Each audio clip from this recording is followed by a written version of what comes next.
You said this place was steps from the water. We just haven't found the steps yet. How much did we save? Enough. Enough to get lost? Or you could book a stay with Hilton. Welcome to your oceanfront room, just steps from the water. The Hilton sale is on now. Book on Hilton.com or the Hilton app and save up to 20% to get the stay you expected. When you want savings, not surprises, it matters where you stay. Hilton, for the stay. Some things happen fast, like a vacuum finding your lost earring. A dog reacting to the word walk. And settling up with friends on the PayPal app. Send and receive money in seconds. Access your balance to send, shop, pay bills, and more. Download the PayPal app to get started. An account with PayPal is required to send and receive money. A PayPal balance account is required to hold and use a balance. Study and play come together on a Windows 11 PC. And for a limited time, college students get the best of both worlds. Get the Unreal College Deal. Everything you need to study and play with select Windows 11 PCs. Eligible students get a year of Microsoft 365 Premium and a year of Xbox Game Pass Ultimate with a custom color Xbox wireless controller. Learn more at windows.com/student offer. While supplies last. Ends June 30th. Terms at aka.ms/collegepc. Hello there, Stanley Carr here. You know, I love collecting music and sports memorabilia. Want to know where you can find some? I'll tell you. Go to oldglory.com. This website features one-of-a-kind apparel from your favorite sports teams and musical artists. And I can help you get 15% off of all items. Use the code WWH135. Enjoy the episode. Welcome to Wrestling with Heart, a podcast looking at pro wrestlers giving back to their community. Join me, Stanley Carr, as I interview wrestling's hottest names who use their platforms as entertainers to raise awareness and do community service. Hello and welcome to another edition of Wrestling with Heart. This is the show where we talk with professional wrestlers and professional wrestling personalities about their lives in and outside of the ring, as well as doing acts of charity work, community service, volunteering, and spreading positivity. We're always about the positive vibes here on the show. Before I introduce my guest today, I want to give a little plug to my brand new book. It's Champions for a Cause, Volume 1. If you can see that here in the picture frame right here, there we go. Got it here. Yes, Champions for a Cause, Volume 1. It is our first book consisting of 40 interviews with a variety of different stars from the WWE, TNA, WCW, ECW, many more. You can buy it on Amazon. $15 in paperback. We will eventually get a Kindle, but you can now get your copy today. Champions for a Cause, Wrestling with Heart. Check it out. Now, I've got a very special guest here with me here today. He is a former WWE Tag Team Champion, has wrestled all over the world. I am pleased to welcome PJ Black. Welcome to Wrestling with Heart. Hey, brother, thanks for having me. I know we've been trying to do this for a while, and I don't often do these, so you must have a good team to have tracked me down. Pleasure's all mine. So I was doing some research on you and your career. You are the son of a wrestler and have kind of grown up in a wrestling family. Let's talk about your first memories of the business and kind of what made you decide to pursue a career in professional wrestling. Wow, yeah. Like you said, my father was a wrestler and my grandfather was a promoter, actually. So I always just grew up in the business. Ever since I was a kid, that's all I wanted to do, you know.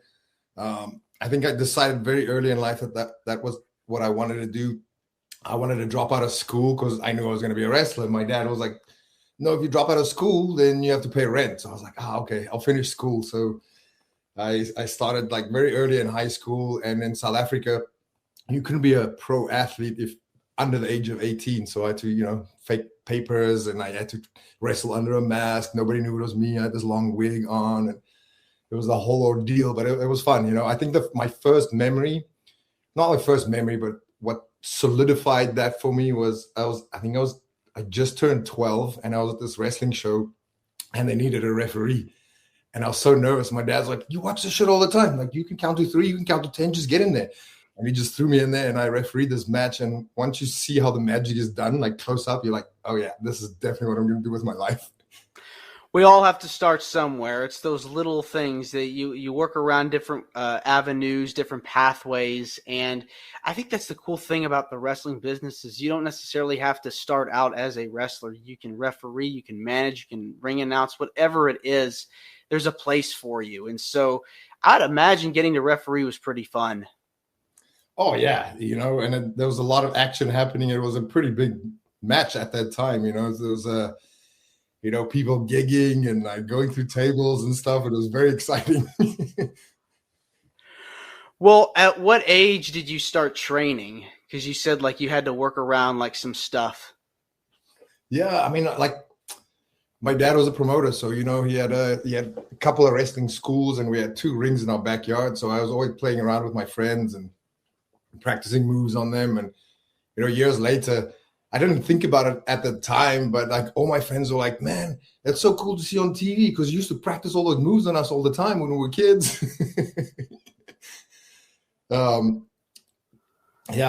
So I think like officially like 16. I think that's when I had my first match. So probably officially started training when I was like 15, I think.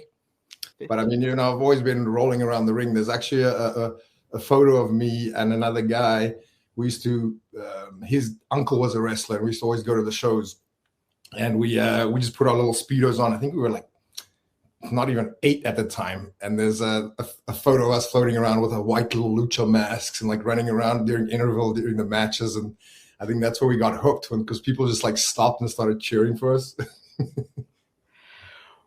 When you're watching pro wrestling on television, who are some people that you're just sort of influenced by their work and you're amazed by their work and you kind of like emulated? Oh, wow. There's so many, In South Africa, we don't really have a style. So like growing up, I think I was like in my mid-teens when WWE came onto TV. So I watched a lot of New Japan wrestling. I watched a lot of like old Lucha Libre stuff. I like the history of wrestling. People don't realize this, but in certain eras, there were certain territories around the world that was really big. Like 80s, 90s, South Africa was a really, really, really big. It was kind of unofficial territory back then. But also like Chile. Chile was one of the biggest territories in the world. And then the government, I forget what year it was, but the government made it illegal. And only like about 10, 15 years ago, restarted the business. So all those kids, none of them had like training from like their predecessors. They all had to start fresh. So they take a lot of us out there to train them. But yeah, that's what's so cool about wrestling, right? It's a universal language. It doesn't matter where you go. I've wrestled in 69 countries now, I think. Oh my gosh. And wherever you go, some places don't speak any English, right? But they understand wrestling. It's a universal language. It's like music. It really is. So training at such a young age, walk me through the training process. It's different for everybody, but when you're in that ring for the first time and you're taking these bumps, it is a grind. You have to really work with your body constantly. What was your experience like learning how to wrestle? Yeah, I was super young, super skinny kid. I used to try and just eat as much as I could. I was reading, there was no internet back in the 90s, so it was just starting up. So it was like watching a lot of VHS tapes and reading those bodybuilding magazines. I was like, okay, I got to eat a lot of eggs. I got to do this. I got to bulk up, Can't be a skinny wrestler kid. And it was a wild journey. I had a guy that like forced me to go to gym every day. He was a much older wrestler from like mid-Africa at the time. Very thankful for that.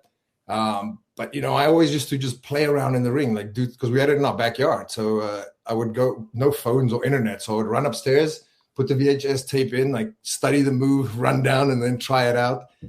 One day I got home from school, and there was this kid must have jumped over the fence and started playing in the ring. And I was like, what the hell? This is my ring. But then again, I was thinking, oh, I can practice the moves on this kid. And I did. And me and him practiced for years. Probably like 2 years, and then we became a tag team after that. Fast forward, what is it now? 26. 29 years later, that kid is Leo Kruger, or known as Adam Rose to most fans. It's amazing how your career's kind of become full circle because you would eventually end up in the WWE. And so prior to that, though, you had wrestled like in various parts of the world. So I'd imagine coming to the United States, it was sort of an adjustment. Massive adjustment, but it was probably one of the most fun eras in my life. Came to a new country. I had my little backpack on with just my wrestling gear. That's it. Learning a new culture. I went straight to FCW, which was the developmental at the time before it was NXT, and probably the best time of my life because I didn't have any bills to pay. I didn't have I didn't have a car or a phone or any of that. People would just pick me up. I'd go to wrestle every single day, and I was like, to me, that was living the dream. What pieces of advice did you get from your dad? And eventually, when you start training in FCW, pieces of advice that they're giving you that you've applied to today, things you might be able to recall? Wow, that's a tough one because there was so many little things, my dad had so many gems. I'm actually writing a book about it right now because there was so many good things that he said to me, and he had so many good one-liners, and he was such a man, he would have definitely been canceled if he was alive today. he was definitely a real life heel. He was a talker too. So in South Africa, whenever a wrestler, they needed someone on the news or some soap opera or something, it was always my dad, because he had the gift of the gab. He was very, very satirical, funny, borderline narcissistic. So he was a really good heel, and he could capture an audience.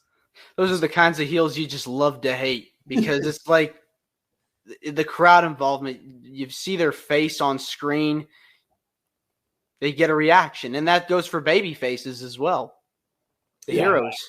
And my dad tried being a baby face for a couple of years, and he was like, "Yeah, this is not for me," and he just went back to that. And I had to live with that. A lot of people play a character on TV, but I came home to my dad, and I was like, "Man, you're still a dick." You don't have to be the wrestler dude at home. We used to play pool every day to see who was gonna do the dishes. And when we legit got mad at each other, instead of disciplining me like a normal parent would, he was like, "See you in the ring in 10 minutes." And he used to stretch the shit out of me. My dad was a gold medal Olympist. He had national colors in multiple different sports. He was just a badass. So I was stretched very often. Let's just put it that way. But it helped prepare you for when you went to FCW and you work with these guys, work with the trainers. They're teaching you so much, giving you this knowledge. And then eventually NXT rolls around. This was back before the NXT as we know it today. It was the kind of like a game show, right? It was like 8 people vying for a WWE contract, a spot on the main roster. It was, at the time, it was just such an interesting concept because it was like taking the elements of reality television and combining it with Raw and SmackDown. What was your thoughts on being recruited for NXT and starting up with the company at this time? Yeah, I was very excited. At the time I was already in the US for a couple of months, and they pitched this idea to us in FCW about this reality show called NXT, and they wanted to make it kind of like the Ultimate Fighter. Remember that show? Mm-hmm. Where we all stay in this house, and it's like an actual competition, right? And then true WWE fashion, time comes around, and they didn't do any preparations. They didn't get the house, so they're on the day they were scrambling, I guess we'll just do some kind of game show where we have them compete, but also do matches and just put a microphone in their hand and let them do promos. And I think we messed it up so much that all the other seasons had to be heavily scripted.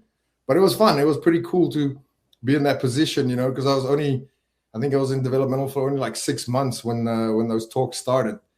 I didn't think I was going to get picked for that. I was just having fun, and I didn't care. I was just I get to wrestle every day, so I get to live my dream. I don't care what show I'm on, what I do. But it was pretty cool because it was unique too because there was nothing to reference. It wasn't another season to go look as this is kind of how the show is. We knew it was wrestling, but they try to make it like a game show. I don't know if that added to it or took away from the wrestling, but everybody who watches it, people still watch it. I have little kids come up to me like, "Oh wow, I just watched that whole season of NXT," and I'm like, you're like 8, dude. That was like 15 years ago. But like, yeah, power of the internet now, huh? Everything's streaming and everything's on the WWE site now. It's so cool. Did you have a favorite competition that you were involved with? I liked the obstacle challenge because I think I won that one. That was hilarious because it was so stupid, right? It doesn't fit in wrestling. We had to like climb these like ladder things, and Heath had baby oil on top all over him, so everyone who went after him slipped and fell and trying to make it into like a wrestling promo. I was just like, I'm a natural athlete. Obviously, I'm going to win this. You know, like I think I don't know if you pull up the clip somewhere. I was looking at it the other day. I even like posed in the crowd with a fan. I took my time, and even like the juggling thing, I used one hand. Like it was, yeah. To me, that was fun. But maybe just also because I won it. Didn't they have like one of you guys like carry around like a jug of water, and like you had to like run around as quickly as possible with it? It was like a 60-second competition. Yeah, some of it was ridiculous. Like they had one challenge they had us like sell programs in the crowd, and I was like, you know, that was so easy. It was just like tens of thousands of people. You just go here, and then it was like that. Like it was so stupid. I was like, what kind of content do you guys expect from this? This is so silly. So I started like coming up with better ideas for them. But you know, I was super young at the time, and you know, I don't know. They didn't really listen to us. They're like, no, our ideas are better. What ideas did you have? Oh man, I can't remember. It was just because some of the stuff they had us do was so stupid, and some of it was like kind of embarrassing. But I mean, that's the life of a wrestler, right? You have to sometimes do all these things like dance offs and like all these like random things that you don't want to do just to get to the good stuff that you want to do, you know, and that's different for different people. Some people are like natural born entertainers. They want to do the singing and dancing. Other people just like going through tables and taking hard bumps. That's what's so cool about it. You know, everyone was different. So I think we all pitched like so many different things and different ideas because there were so many unique people in that group, you know, like Daniel Bryanson and like Wade Barrett. These guys are very different styles and different ways of thinking about wrestling. And following NXT, you were a part of the Nexus, which is just one of those groups that I feel like fans still talk about today. What if the Nexus had actually became more than just a dominant faction, like holding all the belts and, you know, having such a long extended run? But tell me about what the idea was like, who pitched the idea of the Nexus and how you were involved with it and how it came to be. That was all Vince's idea. That was after season 1 of NXT wrapped up. We all kind of went back to FCW, and we're like, all right, what's going to happen now? You know, the competition ended, the show ended. Do they have something for us? Do they not have something for us? And Monday Night Raw was in Miami at that time, and we were all living in Tampa. So we got the call and like, hey, Vince wants to see you guys in the office. So we drove down to Miami, and he laid out this plan, which became the Nexus in front of us. And we all kind of like just looked at each other. We're like, yeah, you're crazy, dude. But if you think this will work, that's why you're a billionaire, right? And I mean, the rest is history. We did everything exactly like he said. We improv some stuff, and yeah, it turned out great. And again, I touched on this before. Usually in wrestling, there's always like a storyline or a character or anything that you can go reference, right? Dr. Tom used to say this all the time. What's old is new and what's new is old. So that's why I study a lot of old stuff. And you take like little stuff from characters and storylines and promos from other eras and other storylines and stuff. But there was no storyline like this to go reference. So we had to kind of like just make it up. Yeah, you guys were white hot that year. Yeah. Really going against the whole locker room, not just of Raw, but of SmackDown, feuding with John Cena and the Big Show and all these different people.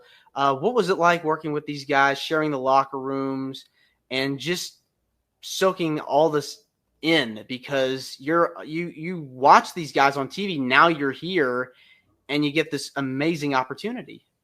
Oh yeah, that was surreal, you know. And we were just like thrown in the deep end kind of thing, and going on tour, you know, it was always the Nexus versus WWE or the locker room or whatever it was. So at the time, I was probably the most capable guy there to do these matches. So it was always me and John Cena in the main event, or me and on the non-televised show. So I got to wrestle him for like a few months straight, and that was such a great learning experience because I watched him on TV and he's John Cena. Like, wow, like it was such a cool idea, but everything happened so fast. And back then, like Raw and SmackDown was like completely separate, except for us. Like we had to go to both shows, so there was so much happening and so much traveling and driving. It wasn't a lot of time to like take it in and process it. It's just like, oh, this is what we got to do today. Let's go. Next day, next city. It was awesome. And of course, the Nexus kind of spawned off into the core with you and Heath and Wade and Ezekiel Jackson. What was it like being a part of that group? Yeah, that was fun. And it was like, it didn't last too long, but there wasn't a lot of direction given to us, like we were in the Nexus. At least we were like, hey, you're these pissed off rookies. This is the goal. This is the mission. This is what you want to portray.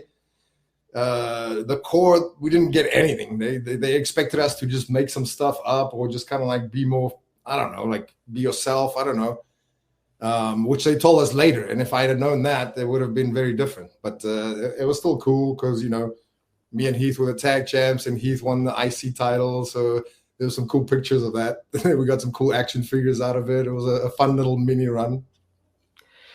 Yeah, it's almost like I kind of wish the storyline would have gone on a little longer to see the payoff for the Nexus or the core, like where things were heading, which direction was heading. So, right.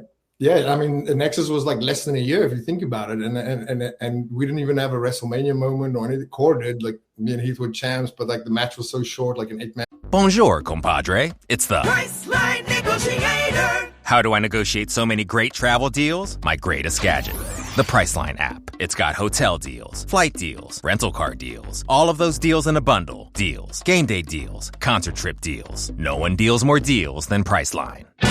Hold your horses, there's more. The app lets you filter hotels by neighborhood, vibe, star level, and amenities like pools and spas and beachfronts and... Wait, I'm not done. Stop cutting me off. Priceline match. But yeah, Nexus never had anything like that. No big, it just like abruptly ended. And it was like, yeah, thinking about it, like less than a year. And it's been what, 15 years and people still talk about it? That's insane. Yeah, like you even have people that are clamoring for like a Nexus reunion or like a Nexus another run out of you guys because it was that good, and I feel like you guys influenced so many people and so many groups have later come in to be able to do something like that. So I think it's one of those things like people still remember you guys, talk about you guys to this day. So it really does have to feel good. Oh yeah, no, totally.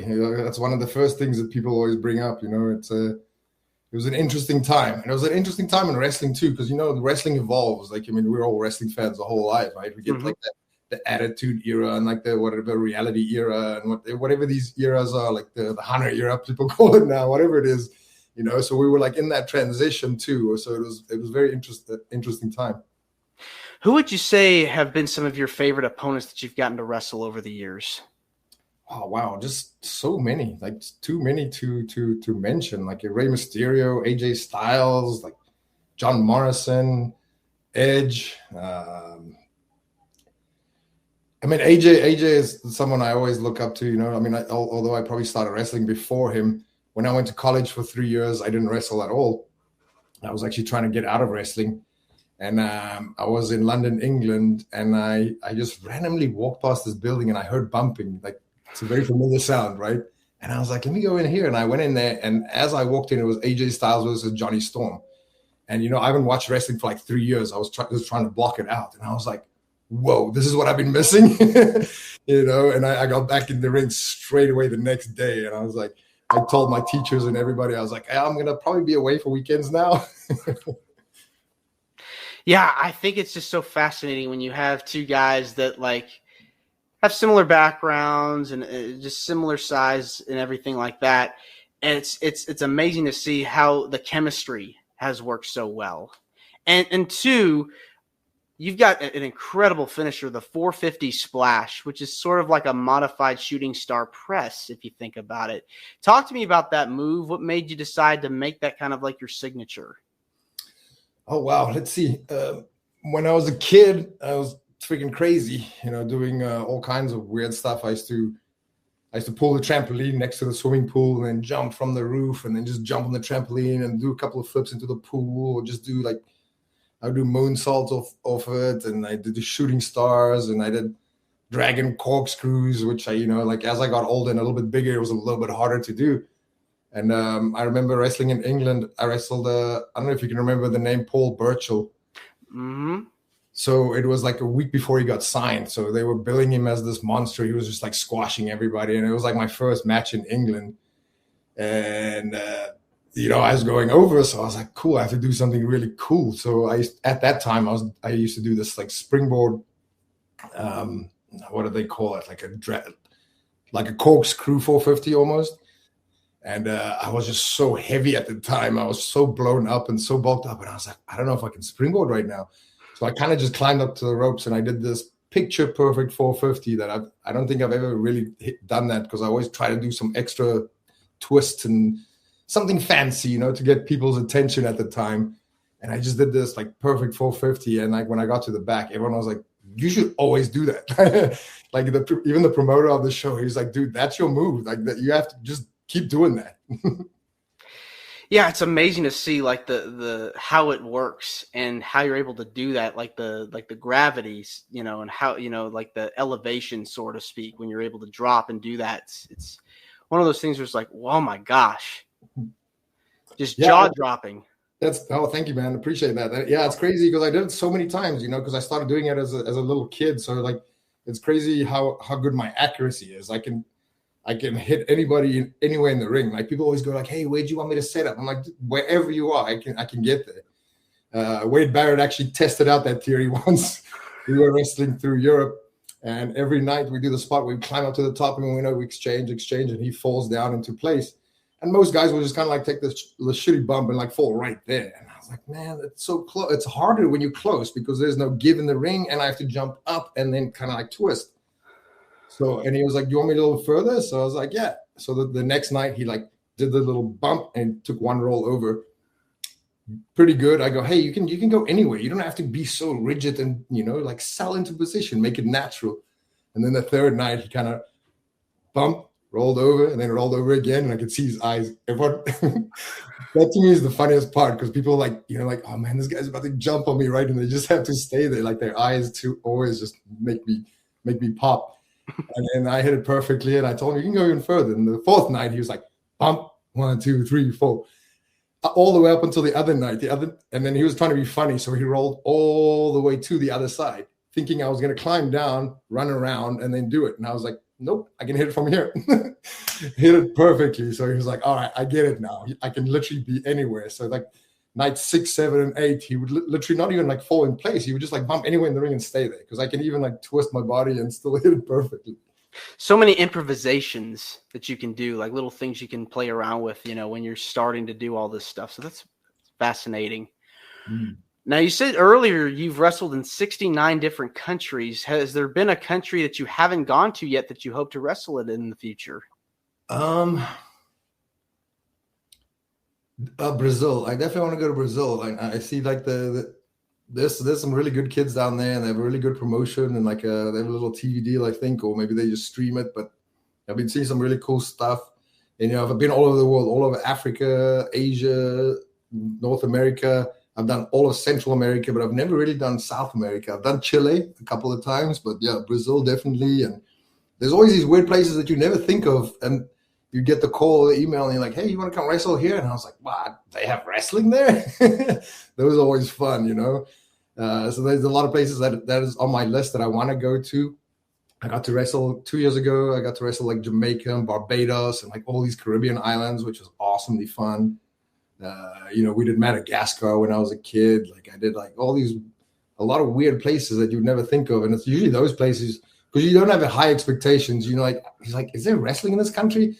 I remember going somewhere once and Wade was like, what if nobody speaks English? They're not going to understand me, because he was injured at the time and he was just doing a promo. He goes, I don't think they're going to understand me. And his promo was the opening segment too. And people just went crazy, like going, welcome back. And he was like, oh, wow. Okay. Like wrestling really is a universal language. It definitely is. Now, I want to switch gears and talk about some of the stuff you've been able to do outside of wrestling. I know you've been very involved with charity work and have done stuff to help other people out in your community. What kinds of things have you been able to do to help make a difference over the years? Oh, wow. So I get so many emails and text messages and DMs from kids in South Africa, but like, hey, man, how did you make it on the world stage? How did you become a wrestler? Like, what did you have to do? Are there any wrestling schools in South Africa? Most people don't even know about the circuit there, right? So whenever I go back to South Africa, I just rock up. There's a lot of little schools everywhere. Most of the time I'll just rock up and, kids' faces, they're like, oh, wow, that's Peter, because I'm the only South African, like now Angelico and Leo Kruger. And there's a few others too that some people might know, but and I just always try to help out those kids. And sometimes there's hundreds of DMs and I can't get back to everybody, right? So we've been trying to work with the government into setting up some schools all across the country. I have a few good friends out there who run their own little schools, and they just do this as a charity thing because to give back to their communities, which is really cool. And so when I get to go there to help them out, a lot of them have grown into actual wrestling companies, and a lot of them have grown into media companies that just do wrestling shows on the side. So that's really cool and really fun for me to see like the progress in that. I definitely want to do more in that. I've been working on this thing for a few years, but life happens and then you got to do this. And I live in the US, so it's really hard for me to run a lot of the stuff in South Africa, but I try to go back as often as I can.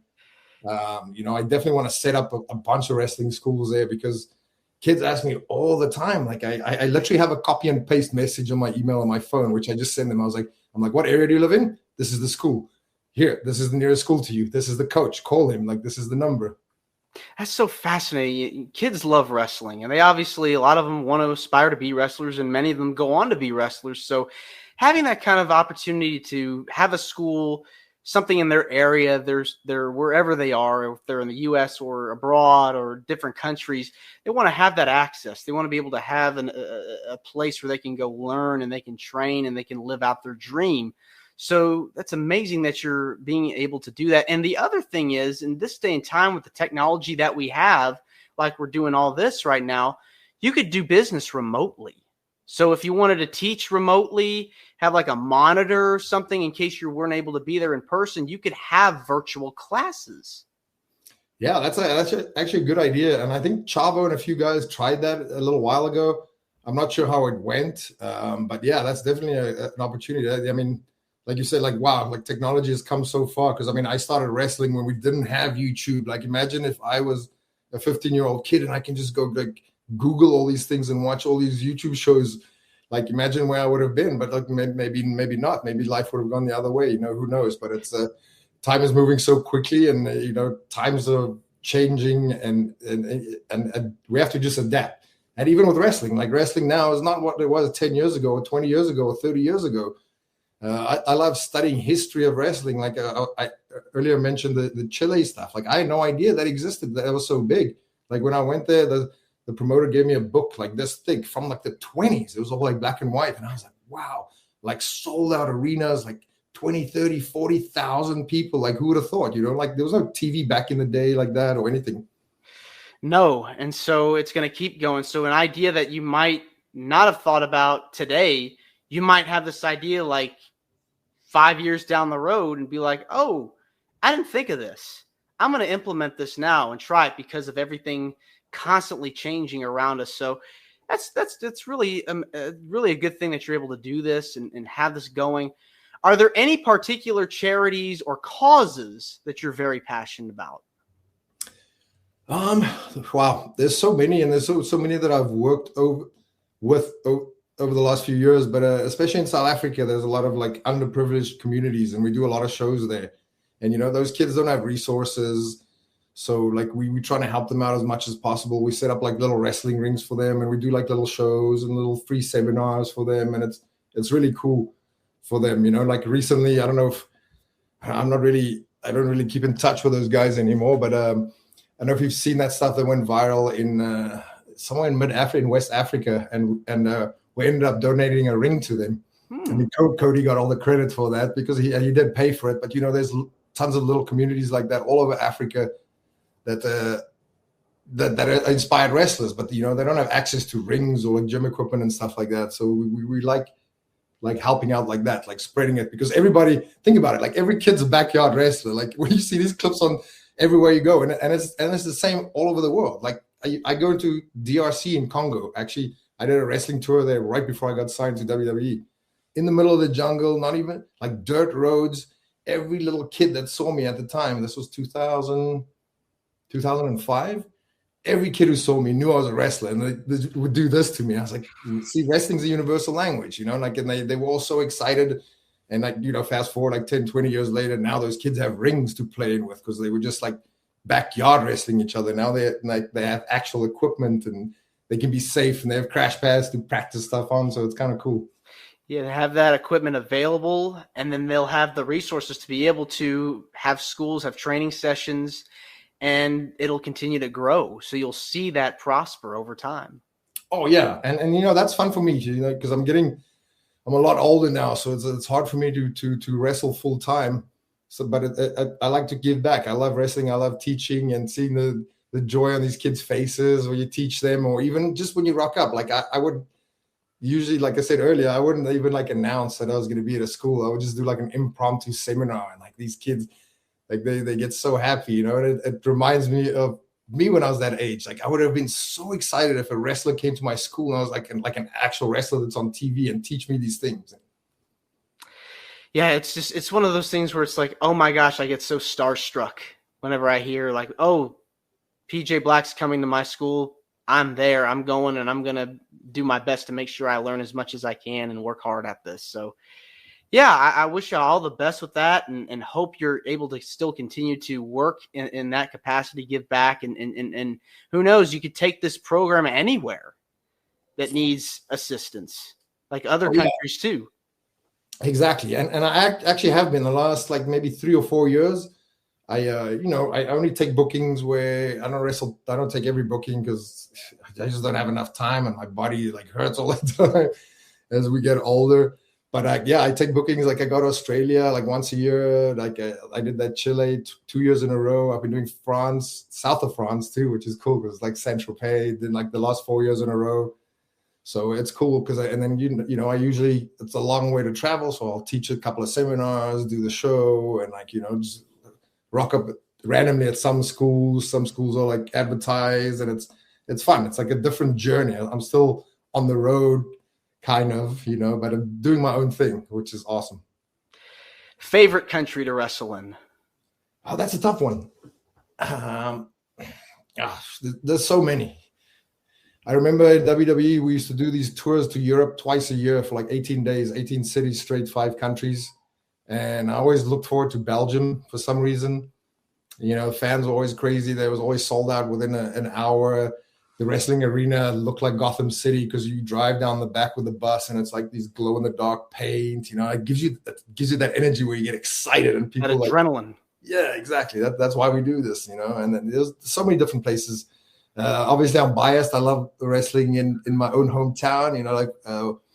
In my first year on TV, we got SmackDown and Raw went to South Africa, and I was on SmackDown at the time, and we did 3 shows back to back in Cape Town because it sold out so quickly, and that for me is like a home year of welcome. That was like my WrestleMania, so that was interesting. But like memorable places, you remember like I briefly mentioned the DRC show.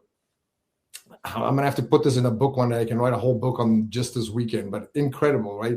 That's where Rumble in the Jungle was. It was a wrestling ring and just thousands of people in the jungle. Like people would stomp their feet and dust clouds would come up, and they were just so excited to see real life wrestling. That was very interesting. Like we also didn't know what to expect. It was like, is there any wrestling in this country? And like places like that stands out. So it's hard to pick a favorite country. I mean, everyone would always. I really liked Mexico too. I love the Lucha Libre style. Arena de Mexico, one of my favorite places I ever wrestled. We all have this like bucket list. For me, it was like arenas around the world. It was like Arena de Mexico, Tokyo Dome, Kurgan Hall, that one in Germany, in Hanover. It's a very famous one. Like, from back in the territory days. Like I had my list and I hit them all off. So It's hard to pick one of those. Madison Square Garden, obviously, Staples Center, which is something else now. But like, you know, there's so many cool venues and cities around the world. Yeah, you've had so many opportunities to go and wrestle at different places and so many stories to tell. I'm looking forward to if and when you get that book released, and definitely would love to have you back on here to talk about it. I would definitely take you up on that, and we'll come back here and talk about it. Excellent. Well, PJ, thank you so much for coming on to Wrestling with Heart. It means a lot to me and to my listeners and viewers that are watching this on YouTube. Where can people find out more about you on social media? And if you have anything you want to plug, feel free. Instagram, PJ450, X, Twitter used to be Darewolf333. I used to be I go through phases. I'm like super active on there and then not super active, just depending on what I do and where I'm at. Like I don't have a lot of stuff to post these days, which is weird because we're all doom scroll our phones all the time. There's just so much content, right? Like once I like pick up my phone to post something, I just get down the rabbit hole of something and like looking at clips because I don't get time to watch the pay-per-views anymore. So for me, it's like a lot of clips online, and then I forget to post. I'm like, oh, this is why I went here, is to post something. And you just get in that doom scroll loop, and then you know how that goes. But I mean, like I said earlier too, a lot of kids DM me and they find me, they find my email, and they ask questions. I'll always try to get back to as many people as possible if I can. All right. Well, thanks again, PJ, and you're more than welcome to come back. I appreciate you, man. Thanks so much. All right, take care. Bye-bye. This is Wrestling with Heart. I hope you found this podcast to be informative and entertaining. If you did, please hit the subscribe button and look out for the next edition.